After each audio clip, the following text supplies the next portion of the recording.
Reza.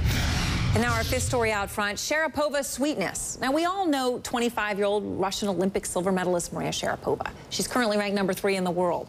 She's a fierce competitor on the tennis court, but Maria Sharapova is now no longer just a Grand Slam champion.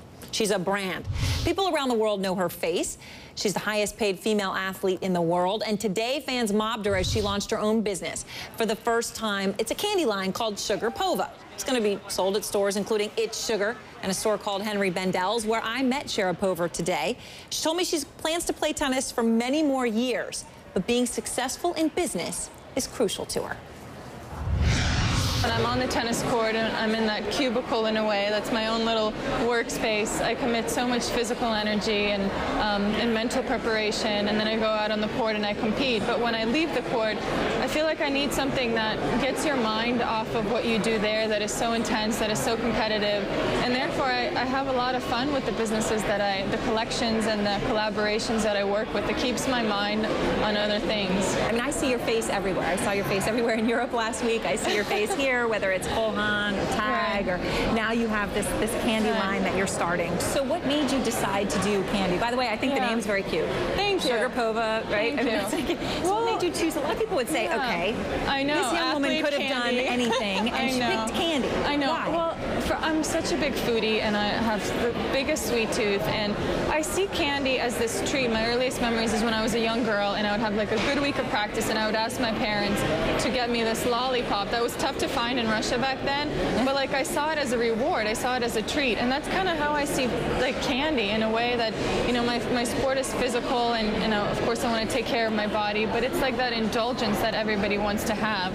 And from when I heard of the name Sugarpova, and then I put the two together with the candy and Sugarpova, and then I always wanted to own my own business. I mean, I've been part of great collaborations, collections, but I wanted to own something. I wanted to be financially involved. I wanted to make all the final decisions, and it's a lot of, you know, it's a lot of responsibility you learn. So this is your baby. This is my baby. I feel like I've had 2 pregnancies, and the candy's my baby. That's my kid.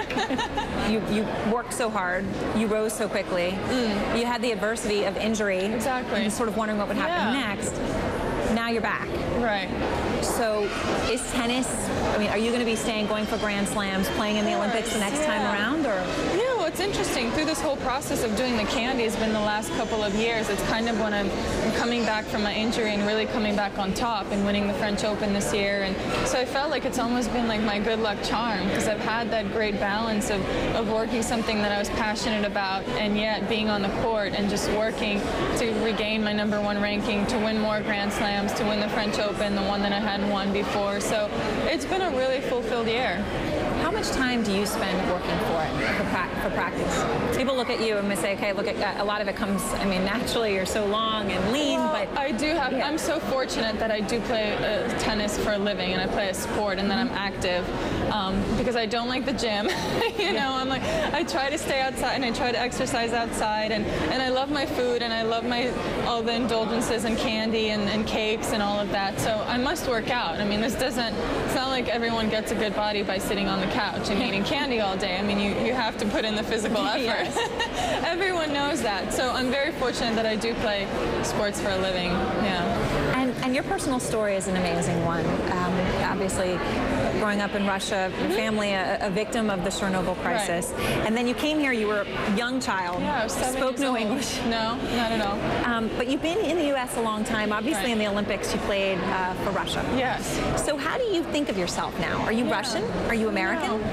It's so interesting, because I grew up in Russia for the first 7 years of my life. That's where I started playing tennis, and I moved to the United States because of tennis, because tennis wasn't popular at all back then when I was that young, and there weren't many facilities. So the sport kind of took my family to the United States to develop a dream that we had, and it's amazing how how comfortable I got in the States, how accustomed I got to the culture, to the lifestyle, and I love traveling the world, but when I come here, I feel like it's home. And when I go back home and I visit my grandparents and I'm sitting in, an informal dining room eating my grandma's home-cooked meal, I'm like, gosh, I'm so Russian inside of me. Like, this is the real me. I'm so happy. And when I'm home, I'm always speaking Russian in my house with my parents. So you speak both equally? Yeah, I speak. No accent. And then You've got no accent. Well, I get out of my house, and then most of my friends are English or French or whichever, and you're speaking another language. So it's an interesting balance. Yeah. And you have citizenship of both countries? Just Russia. Just Russia. Just Russia. And you're going to keep it that way?